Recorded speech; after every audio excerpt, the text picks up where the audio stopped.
I'm Janet with Radiant Realty, your Montana realtor. Thank you so much for joining me today. If you're new to the channel, hit that subscribe button and stay a while, and don't be shy. I love reading your comments and answering any questions that you might have. If you do find anything in here helpful or useful, please do give a big thumbs up. That really helps me out, and be sure to hit that notification bell so you get notified when new videos drop. So this week I thought it would be fun. We went and we camped at Apgar Campground on Liberty Weekend, which is one of my favorite things to do. If that video is not already out, stay tuned. If you've hit that notification bell, you will get notified when that one drops, all about camping at Apgar. But when we entered the park, usually they give you a newspaper kind of with some park information. And there was an interesting article in there this time from the Glacier Park News of the top 9 hazards in Glacier National Park. So if you have an idea, I'd like you to take just a second, think about what you think the top 3 might be, and leave that in the comments below before we get into it, and we'll see if you were right, if you nailed it, or if maybe you were a little bit off. I was definitely surprised by the lack of one in this list, so stay tuned and you'll see. All right, so the number 1 hazard that they have in Glacier National Park listed is falling. So you need to be very careful if you're going off trails, just kind of stepping out. There's a lot of places without railings, kind of similar to Yellowstone National Park. I think people in our country are used to a lot of safety precautions, especially in amusement parks and things like that. And to keep natural parks natural, a lot of times they go very minimal with that. So even a popular hike that we do, Avalanche Lake, right near the beginning, after you leave Trail of the Cedars, you go up some steps and then there are just this rock kind of cliff overlooking where the river comes down in the falls there. And so if you do have little kids, maybe don't let them run ahead unless you're familiar with the trail.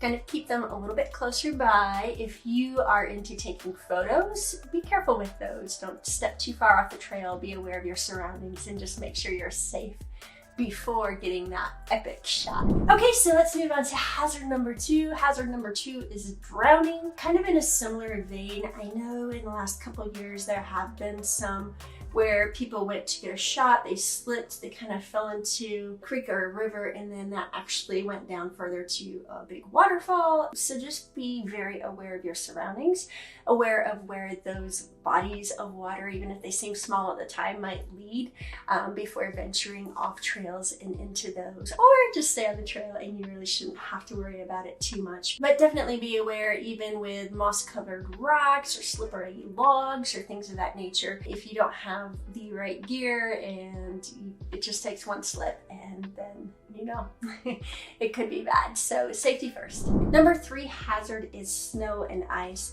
and this is a really big one, especially if you're not familiar with Montana, because in Montana in the valleys it can be nice and summery and warm and 95 degrees, but then when you get up in elevation and up to those mountaintops and some of those backcountry areas, there's still snow, there's still ice, there's still glaciers in some areas. So especially if you're doing the backcountry camping and hiking here, you need to be very aware. Snow bridges may conceal deep crevices on glaciers or hidden cavities under snowfields. These bridges may collapse under the weight of an unsuspecting hiker. So you just need to use extreme caution when crossing steep snowfields and trails in the backcountry, it says. So if you are into the backcountry hiking, definitely be aware of that, and you probably already are. Although I will say, my nephews came out and they did do backcountry and they were definitely not quite prepared for all of those things. So I think sometimes when you're coming from another state, it just might not cross your mind. So definitely something to think about there. All right, so number 4 is weather. And again, a lot of these are in similar veins, so they kind of seem like they cross over. But weather is for every person, whether you're backcountry or just driving going to the Sun Road. The weather can change so much from when you start to when you get up to the pass. Always dress in layers. It's going to be most comfortable that way. It can be 80 in the day, but it can get down to 40 or below freezing at night here. So especially if you're camping and not staying in a hotel, you need to be prepared for that. Just a beanie, some gloves, a down sleeping bag, those sorts of things really go a long way in keeping you warm and dry. You should always bring a rain jacket because, as the saying goes, if you don't like the weather in Montana, just wait 10 minutes. It will change, and sometimes those squalls can come out of nowhere.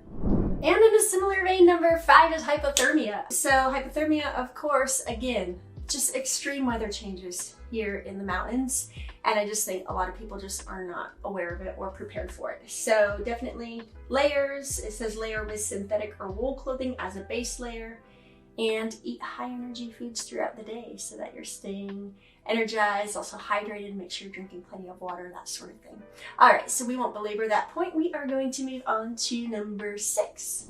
Number 6 is mountain lions. Okay, so here's where I would have thought bears, because we hear so much about bears in Glacier National Park and very little about mountain lions. And actually, even in living here for 8 years, I don't really hear of mountain lion attacks too often. And if I do, usually the person survives. So that's great news. You can throw rocks at mountain lions, sticks, yell, holler. I've heard of somebody punching mountain lion, getting them off. So you can, but they are a lot bigger than you would think. And mountain lions are just a little bit creepy in the sense that they stalk you. So they're very stealthy, those mountain lions. On the good side, they're nocturnal. So I'm not usually too concerned about them during the day. But they did make number 6 on here. Never hike alone, make noise often, keep children close to you at all times. It says, if you do encounter a mountain lion, do not run. Talk, stand tall, back away, stand your ground, do anything that seems imminent. And yeah, rocks, sticks, punch them, kick them, anything like that to get away. And like I said, usually people are successful at that, but I really haven't heard of too many, but it did make number 6 on this list. Number 7, I have never heard of. I don't even know if I'm pronouncing the word correctly. So you can leave a comment below if you know more about this. It is called hantavirus, which is the most likely source of infection from, get this, rodent urine and droppings that are inhaled as dust or aerosols. Initial symptoms are most identical to the onset of flu. So obviously all of these hazards are not things that necessarily people are dying from, but could make you sick or could, they're hazards. You should seek medical care immediately. I don't know how you would know if it was the flu or if it was hantavirus, but apparently that's number 7 on the list. All right, number 8, small but mighty, ticks. I think we've had ticks on us only one time I can think of.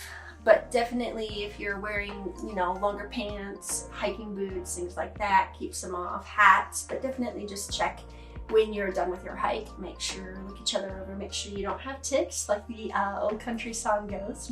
Could be a good time. Ticks are most active in spring and early summer, it says. So if you're out there early, definitely more likely. Completely remove attached ticks and disinfect the site if you do find one. So, and then number 9 is Giardia, and I actually have had this. Unfortunately, I had this. I love traveling, and I had this right before we went to Germany. So I got to experience the lingering effects of Giardia while we were in Germany, which was not fun. Giardia oftentimes is from the water sources, so make sure you're disinfecting that water and filtering it. But I feel like I got it from, we had the mountain house meals that we made, so we boiled the water, so that was fine. But I thought it was being really clever using sticks that we found, like chopsticks, to eat it with. And in hindsight, maybe those sticks had something on it that was not so great since I'm putting them in my mouth. And yeah, don't do that. Don't do that unless you want Giardia. So Giardia does pass. I think it passed in 3 or 4 weeks, but it's definitely not fun while it's going on. So if you have any other thoughts, comments, or something was surprising to you, leave it below in the comments. I would love to hear from you. If you've experienced any of these, leave that below. And if you have any other advice for people visiting Glacier National Park, leave that below as well. Have an amazing week, you guys. I will see you next time.